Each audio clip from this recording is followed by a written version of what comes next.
လုံနေရင်ဘဝတစ်ခုလုံးဟာနေတယ်လို့ကွယ်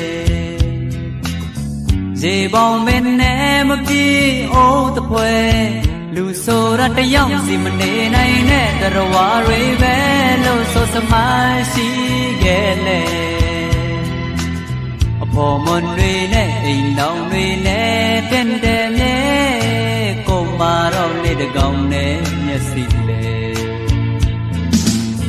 တွေ့တာလူတော်ရှိပါတယ်ตายရတဲ့ဘဝတစ်ခုစောက်ရန်ရည်ရွယ်ဒါပေမဲ့မဖြစ်ခဲ့ဘူးကွယ်တစ်ချိန်ငိမ်တော့တနေ့ရတော့တစ်စုံတစ်ခုတော့အကြောင်းနဲ့ပြဲသွားမြဲမယုံကြည်နိုင်လောက်အောင်အခြေအနေတွေ